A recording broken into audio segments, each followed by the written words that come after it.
master class kwe tuli mu tusoma bulungo emmere engeri tutabulamu emmere enkoko n'engeri gye tukozesaamu akalungo emmere tufiirako wa biki ebigyonoona biki by'oyinza okukola nnyo okutegeeza nti aba cowardice balina laboratory gy'osobola okuteeka emmere nga tonnatabula kasooli wo brandi wo biki guteeka samples mu kaveera nga bwe twatandise biweereze oyo agent waabwe akawa cowardice bajja kuteeka mu laabu yaabwe kubuweerere bakubulire nti emmere eno nja kukola nnungi oba si nnungi then olyoka otabule naye tubadde ku ntereka yaayo eweyinza ogitta n'otabeera bulungi naye nga nyonge kutegeeza nti akantu kano bw'osikaninga kukajja kuyamba byonna bye twogedde okufuna amakulu gaabyo n'okutwegattako bulungi aba cowardice ate era obeere ng'ofuuse memba ebirungo ojja kuyiga okubitabula app ejja kuyamba okutabula ekubula ekyokoze ensobi ogibuuza ebibuuzo ejja kuddamu kwata essimu yo mulisaawo download kwata essimu yo alina essimu yaseereza kwata awo ebizibu by'enkoko ojja kuba obimaze guteeka awo byonna byonna ojja kubifunanga n'emisomo gyonna bajja ku updatinga ako ku TV kwennyini kwoba oteeka. Gido, can we continue? We shall continue. Please do. Let's go. We just spoke about the quality of the raw materials, but now we want to start mixing. We first have to prepare the raw materials, because we start always with cleaning by sieving. Even though you buy a trusted supplier and you check the quality, there can be some stones, there can be some rocks, maybe some husks. So you want to make sure you get all these residues out. Besides that, you also can save out the dust. You can imagine when you buy your corn before you're going, there can be a lot of dust. And dust is normally just ash. And ash, the chicken or your pork don't like, of course. Kakati agambi ngomazo gula kasooli wo brandi wo mwita brandi, okay, ngomazo gula brandi wammwe tonnateekamu kalungo kulya bino wammanga sooka omusengejje naakakungunta baakatimba sengejja musengejje ensengejja mugimanyi ogyemu amayinja mubaamu enfuufu enkoko tezirya nfuufu gweleka ogula obuguzo gaiti oli yaguziza kuba oli atunda butunzi jamu enfuufu jamu amayinja tegedde osobola okubeera nga otaliza ekintu obuzibu bwandiza oluvannyuma tegedde kubanga ebyo byonna bwe bigendera mu mmere n'otabulamu n'akalungo ojja kuba okoze ekintabuli kyeki ekibeere ekitategerekeka ate kijja okulwaza enkoko loze nti waziwadde emmere nga si kyekyo then oluvannyuma ng'omaze okuwewa oweeyeemu enfuufu okyaddemu amayinja pima ddamu opime olabe ddala bw'oggyemu amayinja n'enfuufu emmere esigadde etya osobola okubeera nga bw'ona otabula akalungo ng'emixture ye evaamu bulungi ng'ebipimo byennyini byebyo kojja kusooka ate oggyemu enfuufu oggyemu amayinja golowooze nti kiro teziba tezisigadde zezimu oyinza okugyamu enfuufu nga yennyingi okusinga empeke kakati bw'ona ogyamu kiro z'enfuufu 15 kati bw'otabula onoobitabula otya olina okusooka opime omala okugyamu amayinja n'enfuufu pima omanye nti zisigadde mmeka nti ezibadde 100 zisigadde 98 kitegeeza ziba zibulako okuwera 10 ng'ate akalungo kano kakolera nnyo mu bipimo mu ngeri eyo nga biweze kijja kuyamba nakyo okutereeza ensobi. So when we prepared, we have to measure to make sure we have the right weights. So we know how much maize do we need, how much concentrate do we need, how much limestone we need. We have to check what's in the bag. Is it really 50 kg? Is it really 100 kg? So we have to make sure the measurement is right, because we give personalized mixing schedules for every farmer, depending on the animal type, depending on the age of the animal, the phase of the animal. So it's important to follow those mix instructions and make sure that you add the right amount of concentrate as well, to make sure you have all your important neutral values as well. Agambye nti buli lw'omala ng'omaze okusengejjamu ogyemu ebisasiro ebiki togeza n'oweetumikiza n'otasengejja bw'omala okusengejja kale olina ensawo eya cowardice oba ey'akalungo oba gyemwita concentrate mukayita kalungo nako kapime pima akalungo ko kubanga bba abakoze akalungo kano aka cowardice bakawadde ebipimo mwe kayina okugenda nti oba akalungo ka kilo 5 kalina emmere ya maize bran mwe kagenda mu kiro bwe ziti. Kati bw'onooba topimye n'oteeka mu bwongo bwo nti bano bazungu oba ono gwenguzeeko ebipimo biba bitegeereka, ojja kuba okoze ensobi. Kubanga mu fomula zaabwe buli mulunzi w'enkoko ku nnamba y'enkoko bamuwadde ekipimo ky'emmere ky'alina okuliisa. Oneme kutabula bipimo, ojja genda otabule ebipimo nga tebyenkanankana. Kuba gwe imagine nze eno kiro 10, kakutiya kange ka kiro 10, kumba akakutiya kaagaziwa. Oba akakutiya gwolooza ka 10 nga ka 2 oba ka 15 lwakuba nfaanana yaako. Tokendera ku bipimo by'oli, tambulira ku bipimo by'ebintu byo. Kyonna ekigendera oleme kukola loosi.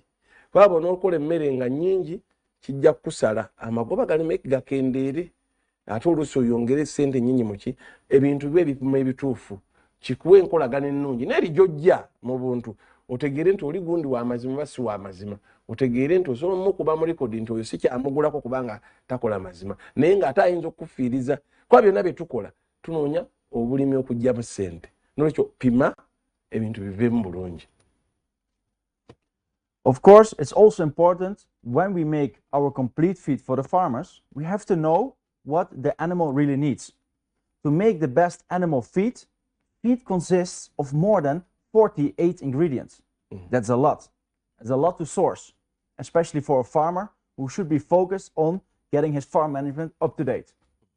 So sourcing all these different raw materials, especially the smaller amounts like lysine, methionine, toxin binders, even soybean meal can be hard at times to source.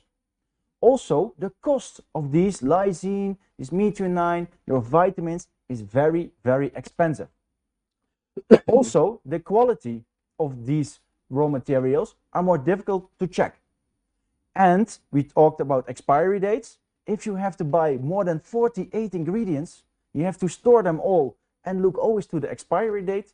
This is a big hassle and gives you a lot of headache. If you look the difference between a premix and a concentrate, it shows you that all these different difficult raw materials are in this bag. And that's why we call it a one-bag solutions. And it helps the farmer to make good quality feed and only needs to source soya, maize, bran and limestone. So make the life more easy. Kakati agambi tutuuse wano awazibu okutabula. Agambi ebirungo byonna ebivaamu emmere ennungi biba 48. Naye ebirungo ebyo oba ebintu by'otabula biveemu emmere eyo byonna oba weewadde obuzibu kubikuuma nga biramu ng'ate birungi. Kubanga birina okuba nga byonna bitunuulidde ng'oli awo olaba expiry date yeeyo, byonna bitambulira wamu, gye wabiguze watuufu, value ebikivaamu, ekiriisa ekivaamu kituufu, tebikyuse mu bulungi bwabyo, entereka yaabyo. Kakati ekyo kiyinza okuba ekizibu. Olina ojja obituukiza naye kizibu. Naye bo kye bakukolera ne bakutabulira. Ng'ebyabwe bino ebya cowardice oyongeramu soya, maize bran, ndowooza byebyo byokka. Biri n'obyewala. Kakati oluusi ebiriisa oba ebintu bye tutabula mu mmere y'ensolo zaffe oba ebinyonyi byaffe efa olw'okuba nga weetadde ku ddimu eddene ery'okutabula emmere eyo ng'ebiriisa ebyo 48 olina okuba nabyawo. Oluusi oyinza okuba obitabula gundi ne bakuyita oba omugenyi najja ne weerabira bye watabudde. Oluusi oba oyinza okukola kino ne wabaawo afa n'ogira ate ne bakuyita nti enkoko tezirina amazzi n'odduka kati n'ojja n'otaataagana ng'ate bwe bakoledde ensawo ya cowardice erimu ebintu byonna ng'oyongeramu bitono okuwonya obuzibu obwo. So olw'okufuna amagoba amalungi n'obutafiirwa bo bagamba wettanire nnyo emmere yaabwe y'akalungu ako akatabule kasobole okubeera nga kakonya. Naye bw'oba osobola okukuuma biri ng'ojja osobola bikuuma mu bipimo ebituufu, okuume expired date obutaggwako mangu. Abimu bajja biguza nga tebaabikoledde ku lunaku lumu, ng'ebimu biggwako, bino tebinnaggwako. Kati alyoka otabule ate kolito olwogita omutindo ogutte kubanga tosobola byonna okubikuuma byonna nga biri mu date y'emu, kiyinza okuba ekizibu n'okutabula ebirungo biveemu. Kakati olyo bagamba nti bw'oba okozesa cowardice kalungo kano ng'oyigattamu bitonotono kiba kikuweewuzdeeko ku mulimu. Steve. Depending on the animal, you have to look to the size of the feed that they can take. So after we mix the raw materials, we have to reduce the size to make sure it's easy for all the different animals to eat. It helps to improve the digestibility, so they can uptake better the nutrition from the feed. It helps to really mix the feed to one homogeneous mixing. And also it helps to prevent selective feed intake. Because what we want is for our poultry or our pigs to eat always the same amount. You don't want them to only eat the corn, only eat the soya, only eat the concentrate. They need to eat all. To do that, to help you to reduce the size of the raw materials, you can use a hammer mill, maybe some friction like a disc mill or a compression roller mill. There are different solutions. The most thing we see here is a type of hammer mill that helps you to make the size of the raw materials all the same. Akati agambye nti ebisolo bino byetaaga ebiriisa emmere ya njawulo emitendera egy'enjawulo ate ng'ebipimo byebyo oli ereme kulya kingi ate ereme kulya kitono ate erye ng'ebipimo byenkanankana kubanga wabitabudde. Kati oluusi okuyamba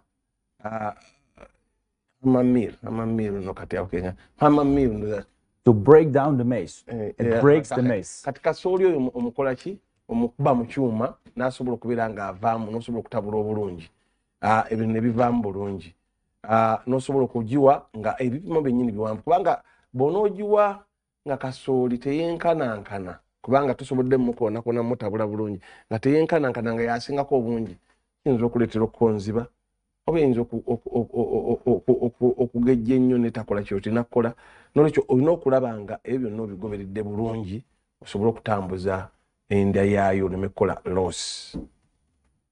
Why we do that is to make sure to reduce the particle size. It's very important for the homogeneous of the feed. So what we want is that every particle size to be the same and you don't have some big humps. As we see in the picture now, it's more easy and more evenly spread. So when your chickens or your pork will eat the feed, they always eat the same amount of the feed. Bw'ogenda kasooli ne bamukuba mu kyuma oba n'omukola nga yenkanankana oli agenda okulya empeke nga buli muntu alidde bw'eba nkoko ng'ebojja buli nkoko ebojja ekyenkanankana n'ekinne waakyo oleme kubeera nga bino binene bino bitono bino biki kiyinza okuleeteramu omuntu obutafuna kyenkana enkoko obutafuna oba ekisolo obutafuna kyenkanankana ne mubeeramu empeke ennene empeke entono naye biba byenkanankana n'ebitabule byamu nga byenkanankana ofuna ekintu ekirungi era zonna enkoko oba ebisolo ebivaamu bulungi kuba biba biridde ekintu nga kyenkanankana. So depending on the type of animal, so the type of feed you are making, a different size of the feed is preferred. If you look to pigs, this is between 0.5 and 0.7 millimeters because pigs in general don't digest very coarse or very big feed very well. So it's important that the size is very fine. For broilers, it's a bit bigger. In general, it's between 0.7 and 0.9 millimeters. For layers, it's the biggest. It's between 0.9 and 1.5 millimeters because they can digest and it helps them better to have a little bit more coarse feed. And it would be preferred and be advised to keep the feed between these two measurements. Because if you can achieve that, you are sure that the homogeneous of the feed is the same. So you don't see the big difference in very big and very small sizes. Now to the local farmers, how do I measure the size? What scale do I use? There are different measures. There can be sieves that work. So we have a different size of sieve. Also, our team in the field from our Kafika distributor of our cow-desk representatives can help you looking at the hammer mill to make sure that there's the right sieve in there. And together we can determine also in our laboratory the size of the feed itself. Kale agambye nti kirungi nnyo empeke zino ez'emmere yaffe oba kasooli waffe avaamu maize bran okuba ne size y'emu. Kati agayiza embizi size erina kuba ntonotono kubanga tezi digesting amangu. Size ejja ekyuka zirabe ejja ekyuka n'okoko negejjamu n'endala n'enda zijja zigejja mu size ya kasooli oyo size ezo ke bakubye n'okusalawo ekyo ogenda ku kyuma ekyo kye bakuba wali akakunyunta akasengejjako akatimba akabeerako akasengejja kasooli empeke z'okuyitamu kaba ne busayizi obutuli obuva mu sayizi kirungi nnyo okubeera nga obuuza kuba ba agenti baabwe abakafika n'abalala gye bali ne bakubuulira nti akakuuma genda okozesebwa abakuba bima byakasooli ebyo b'empekezo balina akatimba ako babuuze sayizi kyeno gy'emmampa eno tomala gayiyayiya nti kanziwe zino ojja kubanga ozikosa ziyinza okuba oziwadde empeke nga nnene ng'ejja bifuluma nga biramba kiba kitegeeza teyakoze ekitebyafunyeemu n'ekyo kikulu nnyo ekyo kijja kuyamba ekinyonyi oba ensolo ojuwa emmere entuufu gyeteekeddwa okufuna esobole okukuwa product entuufu bweneeba nkoko y'amagi n'ogiwa ebitatuuse tejja gabiika oba eyinza okubiika nga bweyosa so nno nga digestion oba ekiriisa ekyo kyangirenzi mangu mu lubuto kyandijanguyizaako process yakyo ey'okukola eggi. When we have the right size, we want to mix, of course. And the best mixing we create by chaos. So we need to mix and to mix and to mix to make sure that all the raw materials get evenly balanced together. There always be, of course, a small variation between the feed, but the goal should always be to have it evenly spread to get the right mixture of the feed. Why is that so important? It's because especially young animals eat only very small amounts per time. For broilers, they only eat 10 grams per time. Layers 25, piglets 50 grams, and the bigger the animal, the bigger amounts of bites they take. So especially for young animals, it's very essential and important that the feed is very homogeneous to make sure that your flock and your livestock grows at the same rate and you don't get a lot of difference in the size of the animals. Ya agambye nti okutabula emmere eyo mulimuko okutawaana naye ng'olina okubeera nga ebirungo byonna oba otaddewo soyawo otaddewo bulandiwo n'akalungo kataddewo mulimu okutoba ng'otabula bisobole okubeera nga buli kintu kijja mu kinne waakyo mu bipimo ebituufu naye kimanye nti ebisolo byaffe byonna biriira mu sayizi ez'enjawulo n'ekiro n'obungi bw'emmere bitegedde waliwo ejja okulya akatonotono waliwo ejja okulya ekineneko waliwo ekijja okulya ekinjiko kubanga olina kyogoba eno bizinensi tegedde si yakuliisa funduka nti lya ofiirewo nedda baliira mu sayizi ezo kubanga olina kyobala ate balina kye beetaaga biwe ebipimo ebituufu mu kulya mu kiseera ekituufu n'obungi bwakyo nga butuufu kijja kuyamba okufuna amagoba ageetaagisa nga tokoze loosi. After this, your finished feed is ready and ready to feed to the animals. But during the process, because of your machinery, maybe because of workers, maybe of any other reason, the mixture didn't go well or the grinding didn't go well. So besides supporting on analysis of raw materials, we also support on analysis of your finished feed. So we can help you and support you to check the quality of the feed that you give to your flock.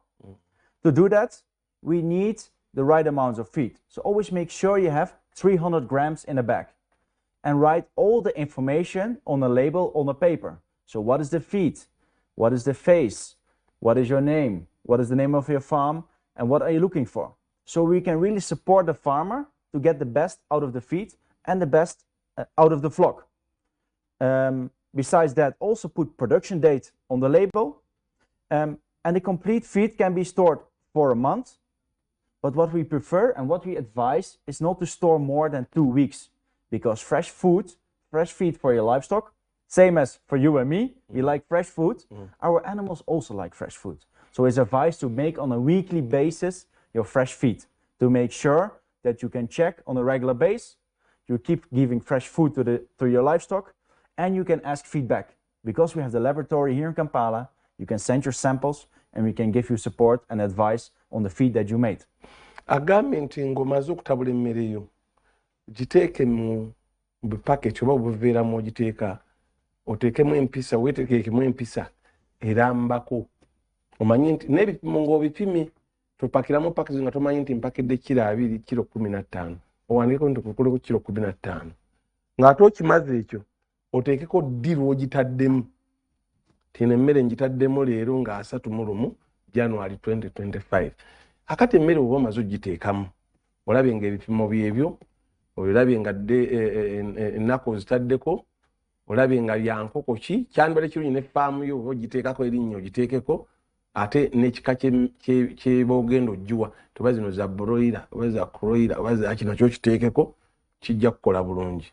Emmere eyo kirungi nnyo oba ogitutte gy'ogitereka nga ogitereka bulungi nga twagambye oteekeko wiiki yeyandibadde ya wiiki 2 okugikuuma nga ekyali nnamu kubanga teri ayagala kulya kintu kivunze oba kiyiseeko kubanga emmere yandibadde okola buli luvannyuma lwa wiiki 2 eba fresh nga naye wandyagadde okulya ekintu ekiri fresh n'ebisolo ebyo byetaaga ekintu ekiri fresh bisobole okubeera omubiri nga gutambula nga bikola bulungi bikuwa amagoba agawerako n'ebintu ebirungi. Kati oba ofunye obuzibu bwonna laboratory za cowardice nzigule era ku bwereere naggambye ajjako sample teeka mu kaveera oba mu container ennungi ziweereze agent waabwe wakafika oba cowardice azireete bo buli saawa yonna saawa 4 bali balinze era bajja zikuddiza mangu bakwaliza oti emmere ekyali nnungi oba etaataaganyeemu.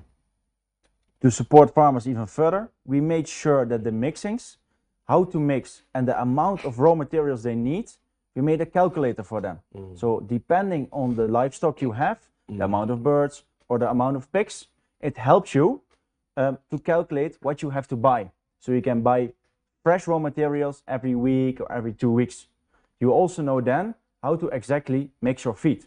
And that's all available in the Poultry Coach app.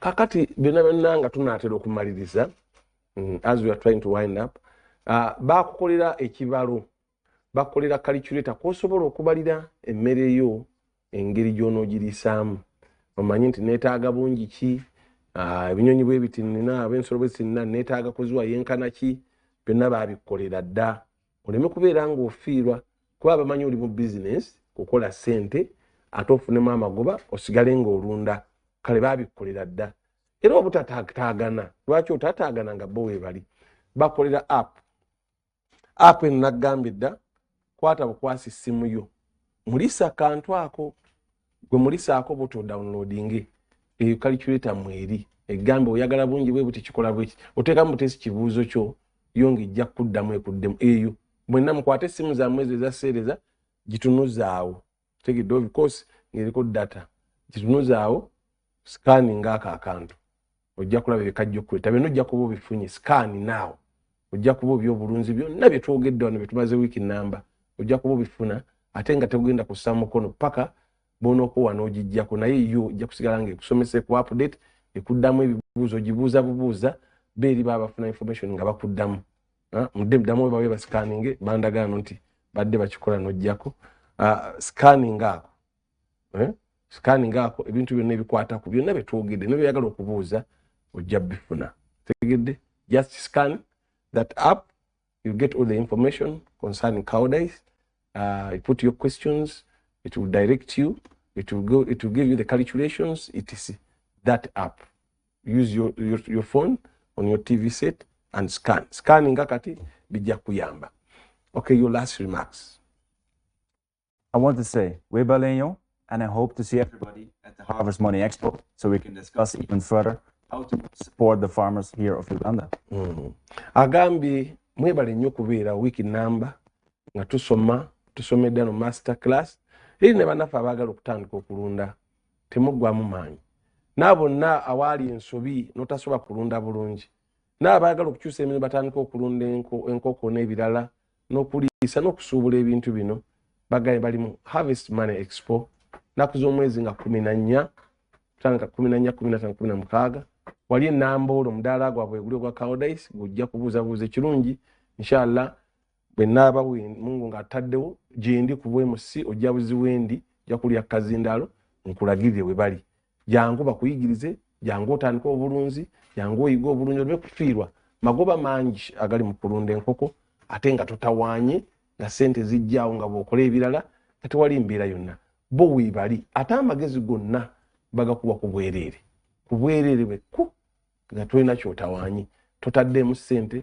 tewali wabbye munne bakuyigiriza oluusi n'okulambulako bajja kulambulako bali mu Uganda wonna bajja kulambula ku bwereere magezi bagakuwe bakulagirira ensobi bakuyambe buli kimu bakawudice kakati gwe kikyoyagala mu nsi buli kimu gakikulemye tukugambe jamu harvest money abasajja gye bali obagende njagala kulunda batwale balambule woyagala balundire bakulagirire gotandike emmere bagikuwe bakujjanjabire bakuyigirize obalo enkoko otunda ofune sente zizo zikumalira ebizibu byo 14 15 16 tubereyo ne app etujijjeyo tusobola okubeera alina byabuuze ebira byonna tugamba ebibuuzo bajja kuba biddamu mpapula zaffe za New Vision ne Bukedde nenga tugamba Harvest Money Expo ebintu byonna tubibategekedde gyebiri mu byokulima n'obulunzi byonna akumanya obutale bw'ebyo ebirime byammwe byonna okuyiga okulundira awafunda abakugu okusomesa ngeri ki gye nneegatta ku balimi ngeri ki okwewola ssente ez'okulima nazo weziri bazitaddewo n'ebirala bingi byonna mu Harvest Money naku z'omwezi 14 wali mu kisaawe Namboole ab'Ejjinja Muyiteeya ab'Masaka Northern Bypass n'abalala mwenna teekatoka ziwedde mwebali nnyo okubeerawo ku simu ezo ziteekako ebibuuzo byo obuuze tujja kubanga tubiddamu mpola mpola 0782080841 Cowardice mmere yaabwe gyeri mu matundiro gonna ag'enjawulo mu Kafika Feeds mugende eyo bajja bayamba mutwale sampo z'emmere yammwe bazirabe bababuulire ebituufu musobole okubeera nga obulunzi tubutwala mu maaso katuwummulemu katono tudde n'ebirala kusoma kwaffe bwe kugenze webale kubeera muyizi mulungi.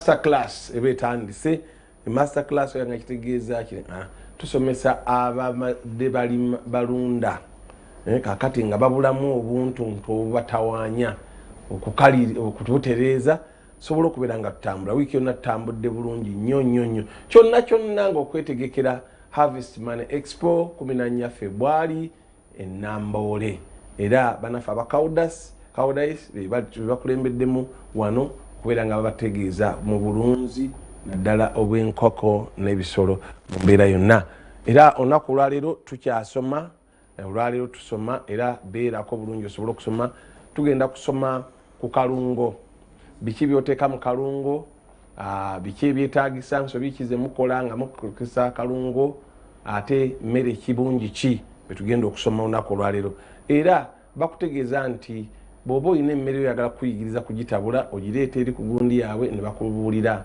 byolina okugattamu ne bakuyambako n'otabula byonna byebyo ngenda kuba ne munnange Gido Stevens agenda kuba mu Lunyanyimbe tujja kukola nga bwetwevunulira mpola mpola sobola okubeera nga tutegeera ebintu byonna nga bijja okutama tojja kusubwa kintu kyonna tofaayo.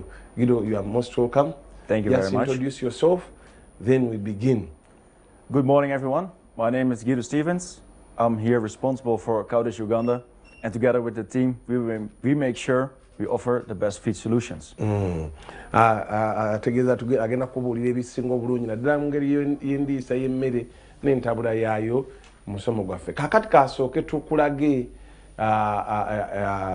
ka documentary katono ku kyo, then Gido atandike okusomesa bulungi entabula akalungo oteekamu kyenkana ki biki byoteekamu biki by'obobuzaamu biki bye tugenda okusomako bisobi kizoyinza okukola noziwa emmere nnyingi oluusi n'emmere neekubeerera ekizibu kubanga watabudde akalungo kangi kosti neebeera nga erinnya byonna bye tugenda okusoma kasooke tulabe bino bye bategekedde aba Cowardice.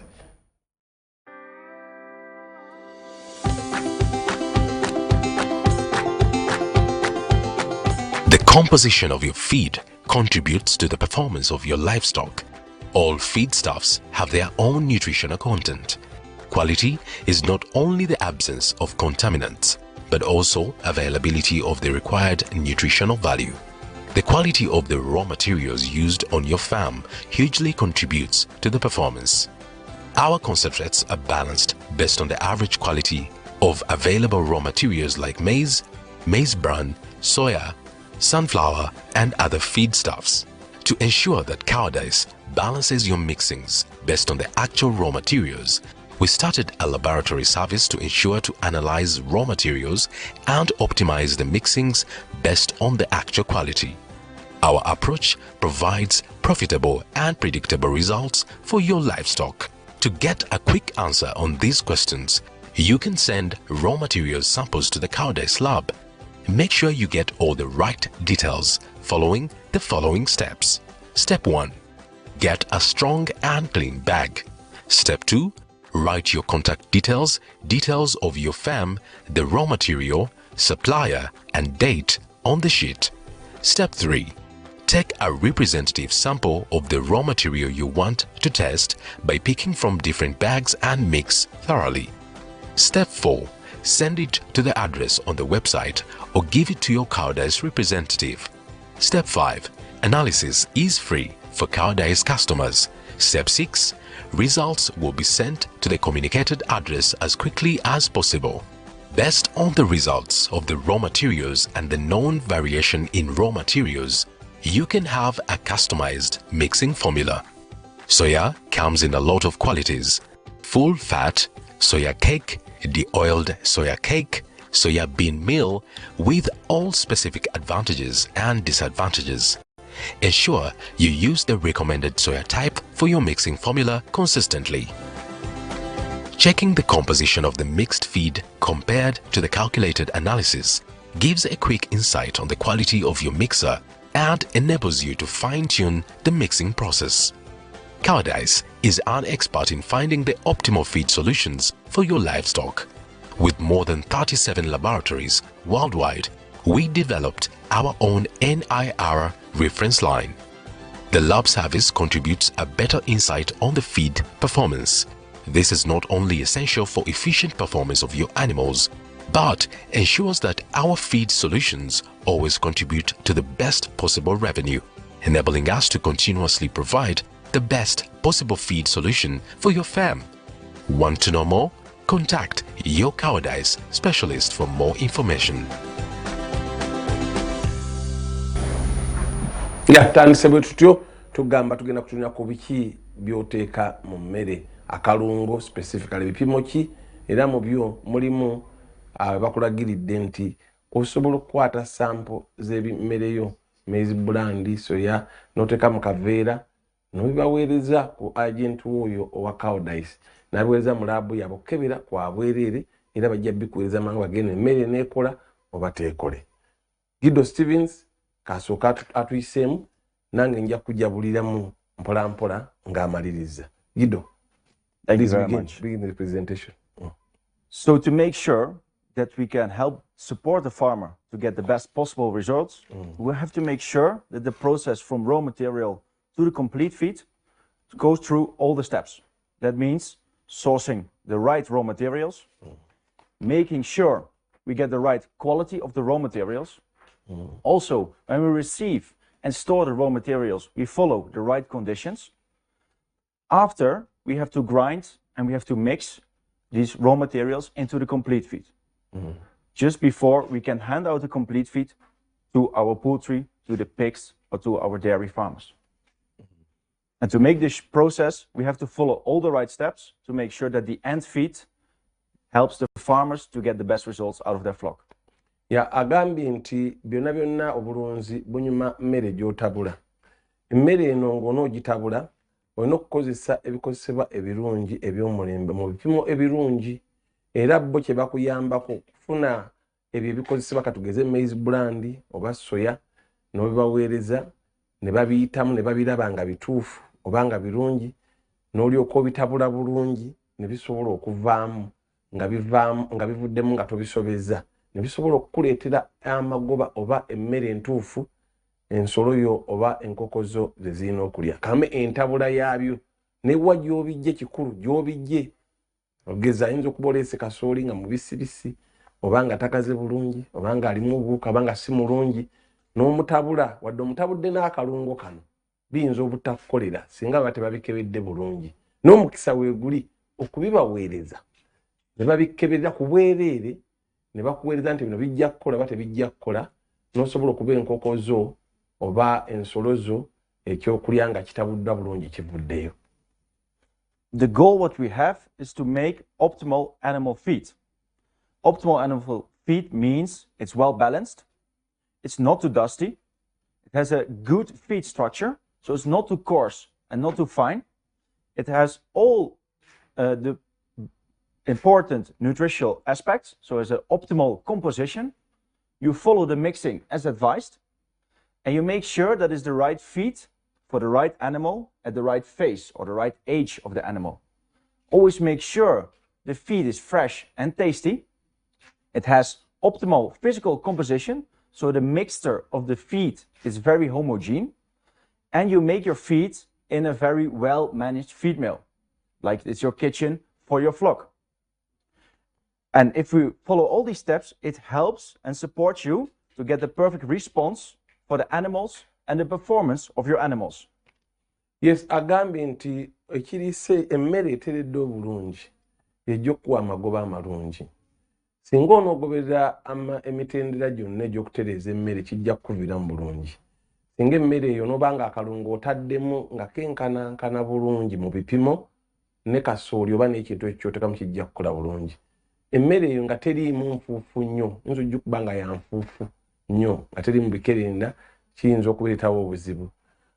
Okugoberera ebirungo ebipimo n'ebipimo byennyini, okulaba nti otabudde bulungi emmere eyo, okulaba nga feezi ozigoberedde bulungi, okulaba nga emmere eyo eri fresh. Kasooli ayinza okuba mukadde, sometimes naawe nga tosobola kumulya, obeeramu kasooli aba akukudde oba aba awumbye n'ojja gw'oleese gw'otabuddemu akalungo.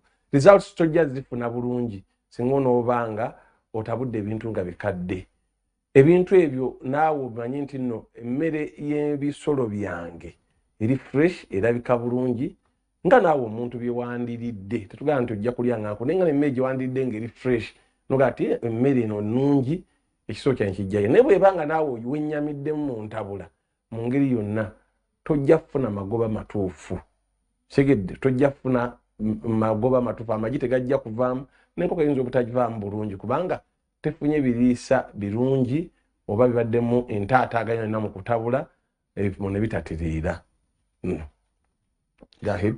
When we go and look for the right raw materials, make sure you buy from a trusted supplier so you can really rely on him, and make sure that the quality of the raw materials you buy are of a consistent base. Because what we see is that even between the same raw materials, there can be a big variation. For example, the starch level in corn. But also, depending on the type of soy, the protein level can differ a lot. And we also know that the ash levels in Bukedde can really differ. So therefore, it's important that you buy from a trusted supplier, and you don't buy them because they're cheap, but you buy your raw materials because you need the quality for your mixing, and at the end, for your livestock. And always take samples of the raw materials that you are going to use and make sure you can analyze them. Agambye nti kirungi nnyo okugula omuntu eyeesigika. Bannaffe abatunda kasooli, maize brand, abamu tebeesigika, abamu bafere. Bufere, abamu bafere nga tebakola bintu birungi. Tebeesigika, naawe omanyi bamwogerako nti oyo ebintu bye bifu. Funa oyo eyeesigika. Osobola okubeera nga olina ebintu ebyenjawulo ng'ate nga alina ebintu ebyenjawulo geza starch level mu kasooli oyo maize brand olina okuba nga omutegedde, ate ne soya gw'oguze naye alina okuba nga mulungi. Mukene oluusi abeeramu ettaka oba evvu ayisevu naye nga musenyu, abeeramu ettaka ng'alimu amayinja. Mumanyi okulya na mukene nga olidde ettaka, naye bw'oba oliridde kiyinza okuba nga si kirungi. Togula bintu lwakuba bya layisi. Ebirungo ebyo byokozesa togula nti kasooli maize brand wali wa layisi, kale si wa layisi naye nga otegedde nti bamutunda mangu, ayinza okuba oli amutunda layisi lwa nsonga nti si mulungi. Bw'abanga omaze obikola ebyo byonna, ojjako sample buli ky'oba oguze. In that osobola okukozesa reference okukeberako edda nti biki bye nagula bino, nagula kino ne kino. Terekako singa wabaawo obuzibu otegeere ekizibu bwe kyava ku sample gye wagula nti nguze Mukene yenkana bw'ati n'oterekako. Bw'oba okebedde edda osooka oze Mukene gwe nagula yali wa kika ki, avuddeko ensonga yino. Ekyo kijja kukuyamba singa onoobyegendereza okufuna result ennungi ng'otabudde emmere yo.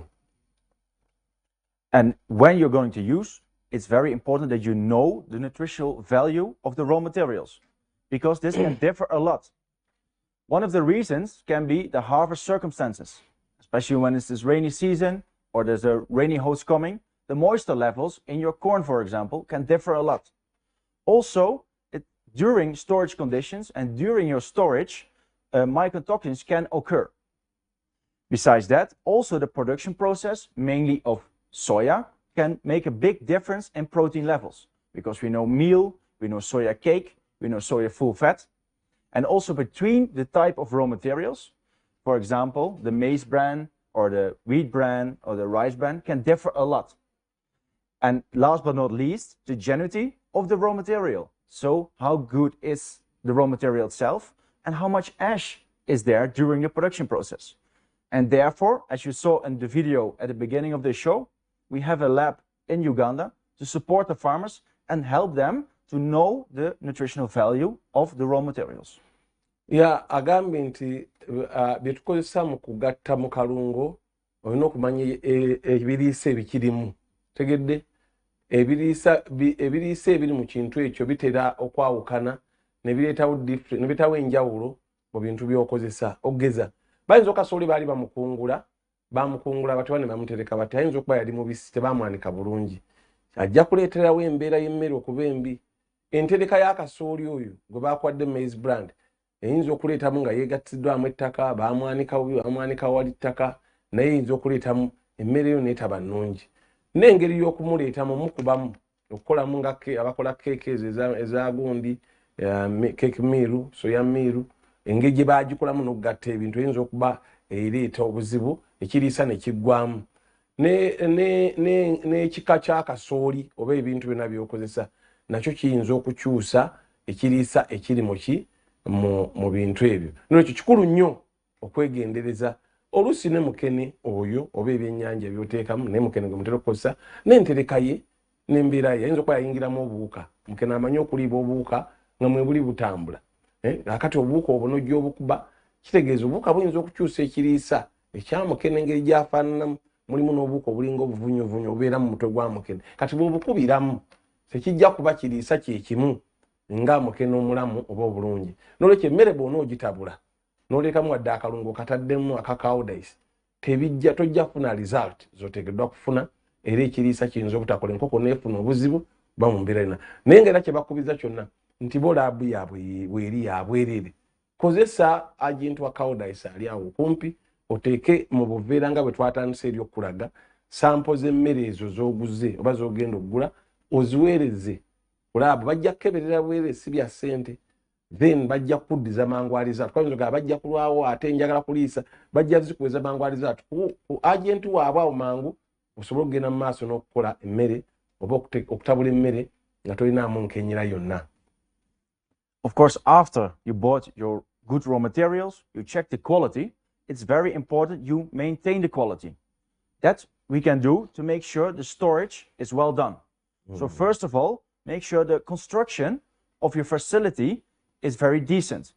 So there's no leakage, there's no rain coming, there's no rodents, because we have to protect the raw materials against incoming rain. Also, we have to make sure there's a lot of airflow coming in, because the temperatures in Uganda can get quite high. So fresh airflow will help to maintain the quality of the raw materials. Of course, we have to also protect the raw materials against molds and deterioration. And last but not least, there's a lot of rodents, so make sure you store all your raw materials on pallets and a little bit a distance from the wall. So it's more difficult for the rodents to get into the feed, and a cat is always helpful to chase away all these rodents. Agambye ekigambo kutereka kirungi mazo gitabula emmere yo byonna obiyise mbye twasoose emmere ogifunye naye okugikuuma ng'eri ku mutindo gw'ogifunidde ku kikulu nnyo okugitereka mu sitowe ennungi ng'ogizimbye bulungi. Sitowe eyo n'okuba ng'ogizimbye bulungi nga terikkiriza mpewo kuyitawo n'obunyogovu. Oluusi enkuba wano etutawaanyaamu Uganda, obubisi buzze buyingidde emmere n'ekyuka olw'embeera y'obudde. Temperature oluusi zibeera excessive ne omusana ne gwaka nnyo ate ne kyonoona era nutrition value n'eggwamu oba ekiriisa ne kiggwamu. Oba emmere eyo n'ogitereka awantu ng'erinaanye ekisenge mu sitowayo nga kisobozesa emmese, ebiyenje oba n'ebirala ebiyinza okugiryako aye ne bireetera endwadde okusaasaana mu mmere okozo oba ebisolo byo ne kigireetera obulwadde. Na kapa nungi nnyo mu mulimu guno kuba ye ate ku kugoba emmese yo yeetaaga mmese esobola okuyambako okubeera nga oyagala okukuuma bulungi ebintu byo naye weegendeeza embeera gy'oterekamu kubanga results zisobola okutaataagana olw'entereka ng'emmere baagikebera mu laabu nga nnungi n'ogituuseeka nga nnungi enterekayo embi n'etaataaganya ebintu byonna nga emmere tesobola kuvaamu bulungi enkuba omusana emmese oluusi n'entereka neereetamu okuwumba obuwumbu ne bujjamu ne bitandika okukwata n'ebiwuka ne biyingiramu ne biteekamu obukyafu bwabyo n'ebinyonyi okulyako kati gyewaze nnyo okulinaana ekisenge kubanga buli bw'olinaana ekisenge bino ebijja ebyebweru okulinnya ku kisenge bibuuke biryemu tebisobola biba bisobola wabaawo distance nokyo kijja kukuyamba nnyo ebintu ebyo okutambula twaga tumulemu katono tudde n'endooza tukyatambula bulungi tuli ku engeri gy'okozesaamu akalungo n'emmere